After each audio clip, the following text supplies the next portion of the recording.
All right, thank you so much for sticking with us through this afternoon of Coffee with Stan. We've had some really great conversations. Started out with Representative Andy Kim, hopefully our next senator from New Jersey, then Representative Angie Craig in Minnesota, and Representative Susan Wild in Pennsylvania.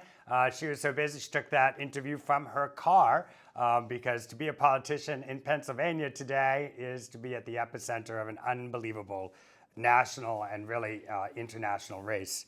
And now it gives me a lot of pleasure to introduce David Hogg, the co-founder and president of the Leaders We Deserve PAC. David is an American activist. We are seeing David on Bill Maher. He's on The Daily Show tonight. He has really found a way to amplify his voice in gun advocacy. And of course, following the 2018 Parkland shooting at Marjorie Stoneman Douglas High School, where he survived a tragic mass shooting. His prominence, I remember this, the March for Our Lives movement, one of the largest youth-led campaigns in U.S. history, advocating for gun reform. Born on April 12th, 2000. You know, anyone born in the 2000s, we get to say their birth date. If they're born before that, we don't do that, David. But because it's a 2000 birth date, we're going to say it. You've been an activist. You took a year before going to college and fought hard for a gun control measure in the 2018 midterms. And then off to Harvard you went in 2019, graduated in 23. Congratulations. And now co-founder of Leaders We Deserve, which is really what we're all here to hear much more about today and how we can help you to help us by bringing young leaders into our conversation. So David, welcome to Coffee with Stan. I'm thrilled to have this conversation with you. Thrilled to be here, Stan. Thank you so much for having me. Yeah. So I just want to start right at the very beginning because there's a few areas of our world that have affected you that are affecting all of us. And I'd like to start with the medium that we all share, which is information age. All of us on our phones, following the clicks, clicking, following, being fed information. And you have yourself been the victim of disinformation. You've personally experienced, what it is to actually have the internet turn on you as a human being, right? Calling you out as an actor, and just absolute misinformation, lies. You've spent a good part of these past few years calling this out. What have you learned about this after it happened to you? What do you know about this kind of misinformation that's going on every single day? Really, that it's a way of distracting from our main message that we had as young people after Parkland to say that the adults need to do their job and protect the young people from gun violence, right? And what I didn't realize for a long time when I was thinking about why all these conspiracies happened is the reason why they were promoted so much by the likes of Alex Jones, the NRA, and so many others, is because they know that the voice of young people is so compelling and powerful that they can't say you can't, talk about this after there's been a shooting, because their number one strategy is to say you can't talk about this because you're politicizing tragedy, right? And when there's a group, those very students that went through that shooting are saying you need to do something, what you have to do is come up with such a ridiculous and insane smear campaign that smear campaign of those young people becomes the story and drowns out the voice of those actual young people in the first place so that people don't hear it. And what I've learned too is that the internet has commodified these lies in a way that has really not been possible at this scale ever before, where we're able to commodify hatred so much through what I call the outrage and hatred industrial complex in these social media algorithms that spread so much just blatant lies about us so that people like Alex Jones can sell more health supplements and these social media companies can make billions while not being, held accountable for the spreading of these total and false lies that not only are defamatory to me and my classmates, but also are threatening and have resulted in death threats that I've gotten, that my family's gotten, that my own mother has gotten. So frustrating that having gone through one tragedy, up comes something you could never would have, I'm sure, imagined. Having gone through this and having had this activism part of you, David, are there solutions? Are there things that you've heard, good ideas that would help to disenfranchise this kind of lying disinformation streaming that's going on? What are some of the things that you've heard that would help? Well, I think one, making sure that these tech companies can't continue to profit off of spreading, things as blatantly wrong and false as people saying the shooting at my school didn't happen, where they're able to be held, liable for platforming individuals like Alex Jones in the first place. I think that's one step, but it's also it goes beyond just what I have my own, limited expertise in, because this is a whole new frontier that we're dealing with technology that needs to be reined in. And there is a ton more work that needs to be done out there, but it's also complicated because how do you, for example, we obviously know somebody saying that the shooting at my high school didn't happen. That's just a blatant lie. But as you get further and further down the line, when it gets into the political discourse and how to define certain things, statistics, for example, and other things like that, how do you end up defining what truth is a lot of the time? And that can get into a really dangerous area where one person's truth is not the same as another person's. And we obviously don't want that. So I don't know what the full answer is, to be honest with you, but I know enough to admit when I don't know what the answer is, but that we certainly need one. And we need people that are a lot smarter than me and more experienced with technology to be the ones working on that. Well, and my guess is, and a big part of our conversation will be your organization. I think, listen, the more young people we have involved in our conversation who have grown up with this information and this disinformation, if there's anything that gives me hope, it's when I talk to my nieces and nephews and I'm like, how does this affect? They're like, we're so used to it. We don't even, we don't even see it as much. So there's a lot to be learned from the generation that has only grown up this way. But before we dive into where you are now in your organization, now can you bring us back to how it was that you were able to create such a massive impact with so many young people? I know we all remember that day with young students marching out of their schools, right, and saying, "We have had it. We've had it." How did you? Can you bring us behind the scenes a little bit? That was such a massive accomplishment that you and those around you were able to put that together. How did you do it? The way that we were able to do it was having an incredibly talented and passionate and righteously indignant group of a couple dozen young people that came together on a friend of ours' living room floor and started organizing the March for Our Lives, where we grew up watching things like Columbine and things like Sandy Hook, especially. I mean, I was born a year after Columbine happened, actually, but we've grown up with these school shootings. And I think for the first time when Parkland happened, it was one of the first instances where this generation that has grown up in the wake of these shootings being so normalized, unfortunately, that we finally were able to speak out.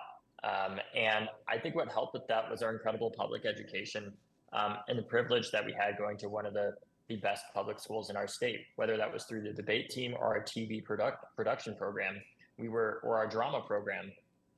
The students were well equipped by our public education to know how to communicate. And I think us immediately mobilizing after the shooting, not waiting for the talking heads on CNN to get the airtime they always get and all these other people to debate it endlessly over and over again, but instead getting those young people out in front of the media as soon as possible after the shooting to make sure that our voices didn't get drowned out by all the usual suspects that are on TV after these instances. And instead, we were able to tell our own stories, what helped to make it different in the first place. And what's interesting that I've thought about too is why those conspiracy theories happened is also because we were so compelling. I look back at the videos of myself when I was 17 and my classmates when we were speaking out, and I think, wow, it's crazy that we were 17 or 16 or 15 or 14 years old when we were saying that. And I understand partially why people started to believe those conspiracies, because I now realize that it's a result of them having so little faith in our public education system that it could actually do its job that it's more believable that we were trained by, the FBI or some other ridiculous, conspiracy theory than the fact that our education system could have done its job. But I think the culmination of those factors, the timing of us speaking out, getting out there and speaking out at all as soon as we did and as eloquently as we did, as our public education prepared us for, is what enabled us to be able to mobilize all those young people and say, hey, actually, you don't need to stand back and just tolerate politicians that send their thoughts and prayers. You can actually get out there and do something. You can get out there and walk out of your school, which we took inspiration from the Chicano students that led the first student walkouts in the 1960s in Los Angeles against LAUSD and school segregation there. And we also could march like they did in the 1960s, like Dr. King did, obviously, in Washington. And taking inspiration from that movement, we showed young people that you don't need to listen to the bullshit answers that these politicians give you over and over again. Because if we don't have a government that's willing to change our gun laws to protect us, we're going to change who's in government. And that's exactly what we started to do. We ended up that election in 2018 defeating more NRA-backed incumbents than ever before in American history, because we had the highest youth voter turnout ever of any non-presidential midterm in American history, and have continued that for the past 3 elections. So that is what has enabled us to have that success, was those young people seeing themselves reflected and believing that change was possible. Now, that's a perfect spot to jump into your organization, Leaders We Deserve. This is your passion. This is what you are doing 24/7. Tell us how this organization came to your mind, how you have formed it, what the current state of affairs is, and how we can help you. Absolutely. So, as I was organizing with my classmates, one of the people who reached out to us to help us organize, we did bus tours around the country and across Florida to help turn out young voters in critical districts. One of the young people who reached out to help us do that was a young guy named Maxwell Frost, who helped us organize those protests. And after I took my gap year, as you mentioned, I was in my freshman year of college, and I was really struggling, not only with my PTSD because of going to school for the first time since the shooting, really, uh, but also taking my full immersion Spanish class because I'm dyslexic and I really struggled with that. And I remember calling up Maxwell and saying, hey, I need to take a step back from March for Our Lives so I can focus on graduating college. Would you work for the organization? Could we hire you? And he said no originally. And then I think I flunked my Spanish test the next day, and I called him up and I said, Maxwell, you don't understand. I got full immersion Spanish and I'm dyslexic. I need to pass this class to graduate. I need you to take this job. And he said yes. And he ended up being our main organizing director for March for Our Lives, helping to organize our protests, our lobbying at state legislatures and Congress to help pass gun laws. And a few years later, he calls me up and he says, David, I have good news and bad news. The good news is I'm running for Congress, but the bad news is I have to leave March for Our Lives. And I said, Maxwell, it's okay. I passed my Spanish class. And my second thing that I said to him was, you're 24 years old, right? You have to be 25 to be elected to Congress. And he said, yes, I'll be old enough by the time I'm elected. And I said, great, I'll support you. So Maxwell is running in a huge uphill battle. He doesn't come from a wealthy family. He's not ever been elected to office at that point. And he was running against 2 former members of Congress. One had committed tax fraud while they were in Congress, and the other was a hedge fund manager while they were in Congress. Just what we need more of, right? And I was told over and over again that Maxwell couldn't win, that he was too young, he didn't have the money, he didn't have the connections. And I ended up helping him raise over $400,000 in his first 2 quarters. And he had to end up raising over $3 million or something like that in his election. It was at least $3 million. And as he was running, he had to Uber drive from 9 p.m. to 2 a.m. every night while running for Congress. And he ended up winning that race despite what everybody thought was possible. And I got to meet his campaign manager working on that race, Kevin Latta. And after Maxwell was elected, he introduced a bill. Not only, I should also say that he was the youngest person ever elected to Congress for this term, the first Gen Z person and the first member of March for Our Lives elected to Congress. And his first bill that he introduced was to create the Office of Gun Violence Prevention, something that I had been pushing for the White House to create for several years, that for complicated internal reasons I was getting pushed back on with the administration. But when Maxwell introduced that bill, it helped to put just enough pressure on. And within a year of Maxwell getting elected, I was sitting in the Rose Garden at the White House with Congressman Maxwell Frost introducing the President of the United States for the announcement of the creation of the Office of Gun Violence Prevention at the White House. And in that moment, I kind of thought, this is amazing what Maxwell's done. But there's so many more people like Maxwell who walked out of their schools with us, who protested with us, who marched with us. There's 1,000 more people like Maxwell who have the passion, who have the drive, who have the will, but just don't have the money to get elected. And we need to bring them into office because we need young people who understand the anxiety of what it's like to go through a school shooter drill, right? President Biden's generation, they didn't go through school shooter drills, but they did go through nuclear bomb drills. And that generation went on to pass some of the largest arms reduction treaties in human history.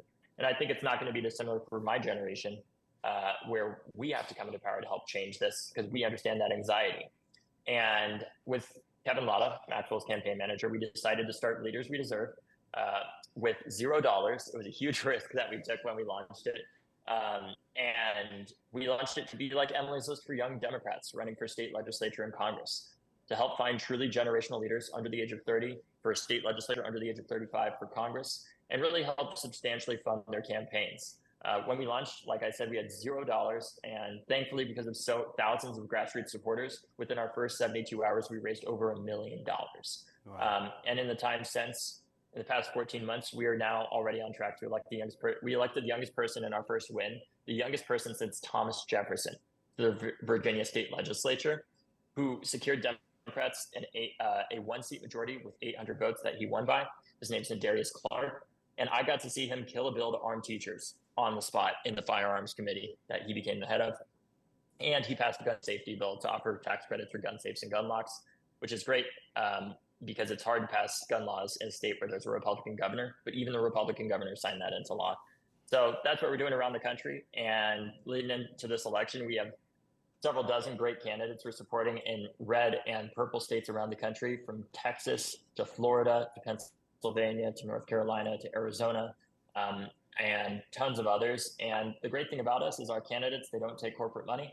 We don't take corporate money either. And the vast majority of the money that we're raising, we're on track to raise about $12 million this election cycle, all to support incredible young candidates. Of that 12 million, about 10 million will come from people that gave less than $1,000 to the organization. We now have over 130,000 individual donors that make our work possible. So if people would like to support us in that, they can go to leaderswedeserve.com. Wow, that is amazing what you have built. So that leads me to the most obvious question, probably of all, is what's next for you? Have you looked at the idea of serving publicly? Do you feel that you'll stay in this idea of supporting masses of public servants? What do we see for you in the future? I think right now I'm really focused on what we're doing with Leaders We Deserve. I love the team that we've built with Sarah. And right now we have a team of 4 people, actually, because we've intentionally kept our overhead very low because it's very expensive to help young people run for office. Because we help fund their mail, their digital programs, their polling, tons of stuff like that. And what I realized back when I was 18 years old, I said I wanted to run for Congress when I was 25. And in the time since, I realized that even if I was to run for Congress, the amount of money that I would have to raise for myself and the amount of money that Republicans would raise off of me being in Congress, they would raise 3 or 4 times more money than I ever could wish to, because they would spread so much fear about me taking people's guns, weaponizing that disinformation, like you mentioned earlier. What this is, what I see it as, is kind of asymmetrical warfare, where I'm able to raise money and help not just be 1 vote, but help elect, people that can be 30 votes around the country, that can work in Texas, that can work in Florida, that can work in Pennsylvania, and all over the place, and in Congress, with people like the amazing soon-to-be Congresswoman Sarah McBride, who will be the first transgender member of Congress ever. That was our first endorsed member of Congress that we've supported. And right now, that's a lot better for the movement, because I'm not here just for a title. I'm not here because I want to be called congressman or anything like that. I'm here because I want to end gun violence. And the best way for me to do that right now is to help bring my generation into power, to help lead the fight against gun violence, but also to lead the fight against the hopelessness and apathy that I perceive to be the greatest threat to American democracy, which is, it can sound weird to say that, but I really believe it, because that is the thing that empowers people like Donald Trump. It's the people that I've knocked on the doors of around the country that say, it's great that you're supporting those candidates, but I I just don't think that everything's so broken, it's never going to get better. The problem is that cynicism is a self-fulfilling prophecy. And I know that it's possible to change that because I saw it myself. When I was in Houston, Texas, a few months back, I was knocking on doors. I was supposed to knock on the door of this 6-year-old woman named Lisa. But it ended up being a 20-year-old guy named Kai that answered the door. And Kai was shirtless and he had damning headphones on when he answered the door. And he says to me, "Stop." And I say, "Hey, have you heard about our candidate? Her name's Molly Cook. She's a staunch abortion rights advocate, an ER nurse, gun safety supporter. Are you planning on voting in this election?" He said, "That's cool that she supports all that, but like, what corporations fund her campaign?" That was his first question. And I got to say none, because leaders we deserve endorse candidates don't take that money. And I got to see his face shift from one of suspicion and distrust to one of excitement. And he had never voted in a state primary before. And I said, "Is there anything else you care about?" And he said, "Yeah, there's a few issues I'd like to ask Molly about." And I said, "Well, if you give me your phone number and you take your gaming headphones off, you'll get a call from Molly in the next 30 minutes for the campaign." And he did. And I texted him the day after the election. I said, "Hey, did you get a chance to vote?" He said, "Yes, I did. Thank you so much. It was my first state primary I'd ever voted in." And I said, "Well, thank you, because you were Molly Cook's 62nd vote. She won by 62 votes in that election. We gave her $300,000 as well. She became the youngest state senator in Texas and the first ever openly LGBT person in the state Senate ever in Texas. And she defeated a conservative Democrat that had voted to arm teachers previously. And not only voted to arm teachers, mind you, again, a Democrat that had voted for that, but voted to give them $25,000 for being armed. And now, because of Molly Cook, she is in that position instead of her opponent. And by 62 votes, 61 plus this story, that one knock on the door. So I actually have some pretty good news for you. I agree with you on the question of hopelessness, but I actually know what the antidote is to hopelessness. And it's you. It's you. I think I'm one part of it. It's what you're expressing. It's being you. So from me to you as a human being to another human being, don't let that shine go away. Whether you run for Congress or you do what you described, which is, I'm going to play a 3D chess game here, great, then good. Run for president when you can. But don't ever let what you've just expressed to us in just 25 short minutes, which is the absolute opposite of hopelessness. It's absolute hope and inspiration and belief that, you know what, we're all going to be okay. And you are a living, breathing example of that. I am honored to be a small part of bringing your voice out to more people. You are obviously figuring out how to do that on your own. I hope that those listening to us now and later on in their cars driving home will go on and make a donation, no matter the amount, to Leaders We Deserve, or simply learn about one of your candidates and then go knock on doors for them. If every one of those knocks could work, right? Whatever it may be. But David Hogg, you are the real deal, my friend. And thank you for being you. Thank you, Stan. All right. Thanks a lot. We are out for Let Coffee with Stan for the rest of today. David, you were our final guest of the day, but we had an amazing day, and I look forward to continuing the conversation. Thank you so much. What have you done and you finally get you that rebate and revenge is served on a cold plate and you hear the roar of the shutdown when the world will stop without a sound. And the moment you will cry for help, and we only think about ourselves. Oh yeah.